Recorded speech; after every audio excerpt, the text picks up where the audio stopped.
Happy New Year, folks.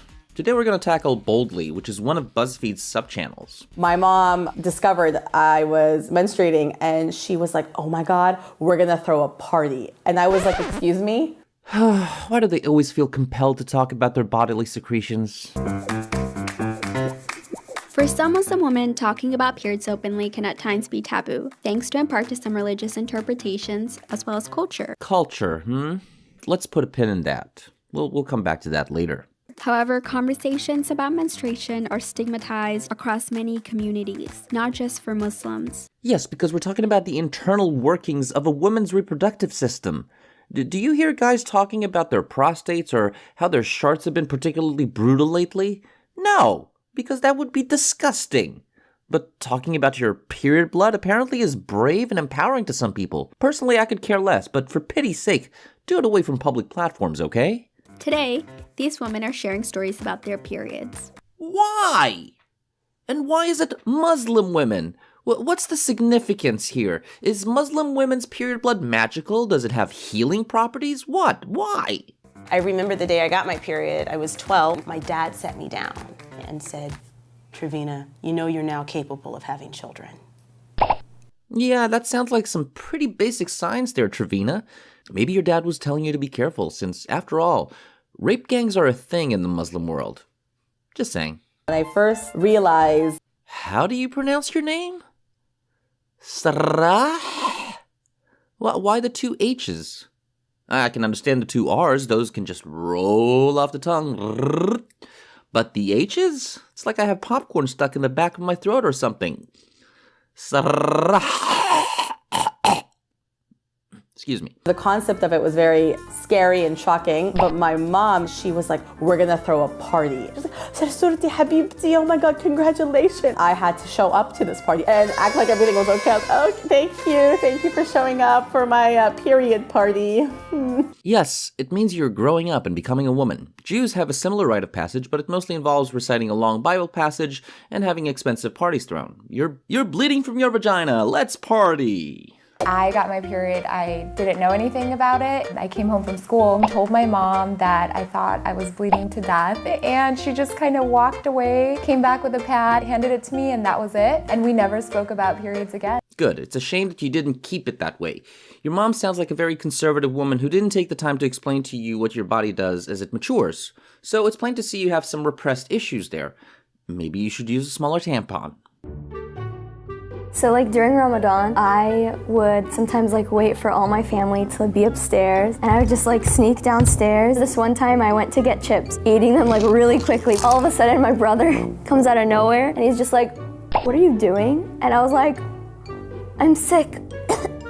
Did your brother take those potato chips away from you? Because it looks like you need to lay off the halal meat dishes there. There are times where we've gotten up and just kind of nibbled on something and pretended like we're fasting the next day and then just ate throughout the day. Or just pretend that you're sick. Yeah, that too. Yeah. You know, during Yom Kippur, I usually snack and nibble. I didn't actually have to pretend as a child that I was fasting or anything because my parents were never religious zealots who would kill me if I didn't obey the Lord's commandments.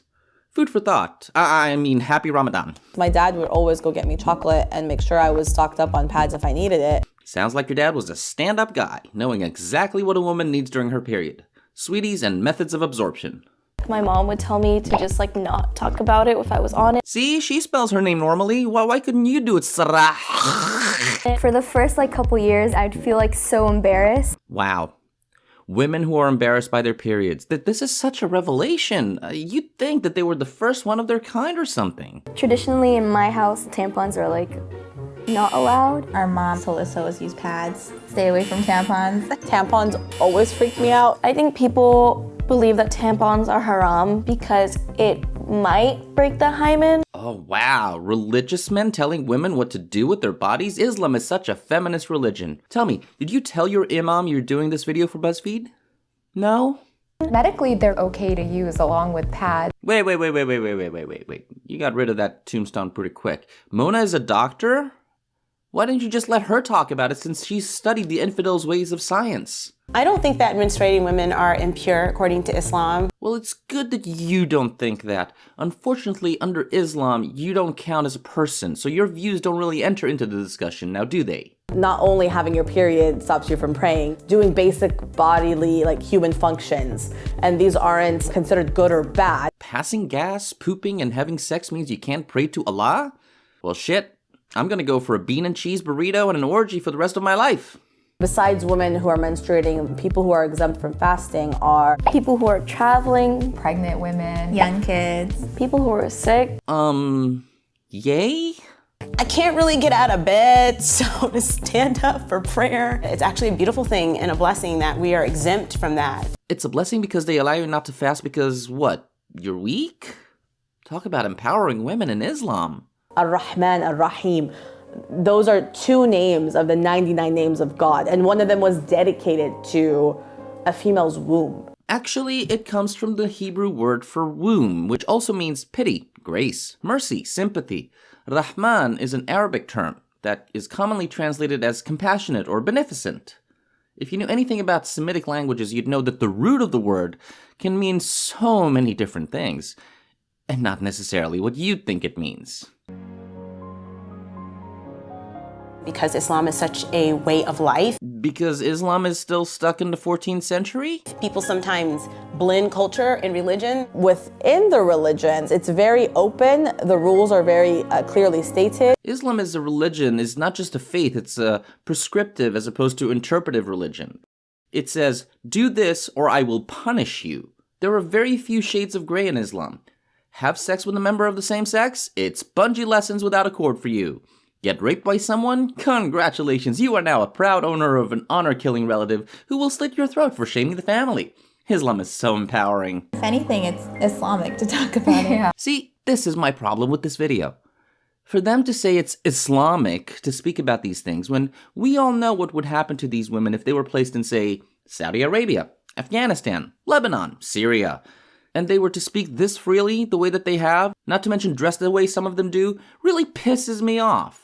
Iran is currently experiencing one of its very few protests against an oppressive Islamic theocratic regime, which, on the whole, degrades women, places them in the possession of their husbands and fathers, forces them to wear the chador or even burqas, engages in promoting wholesale female genital mutilation, and generally frowns upon females in anything not related to childbearing or serving their husbands.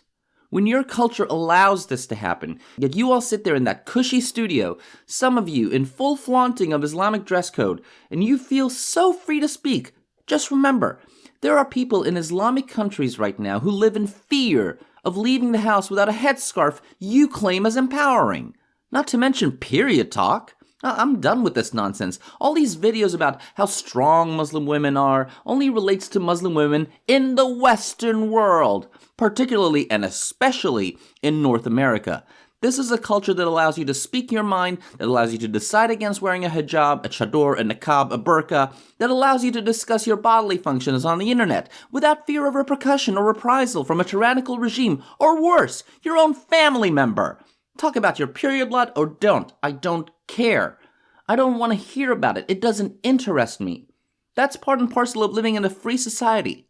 But don't you dare say something is Islamic. When it pertains to freedoms, you seem to think you possess because of Islam. Those freedoms are in your possession because you live in the West. This is courageous. This girl who decided to protest the Iranian theocracy chose to do so by flaunting one of the basic precepts of the religious doctrine that forces her and other women to wear a hijab everywhere. I'll take her and all of the Iranian protesters who suffer under the yoke of Islamic theocratic tyranny than any of you entitled smarmy little shrills who call it Islamic to talk about your period in a non-Islamic country. I'm the finer print. Peace and assalamu alaikum.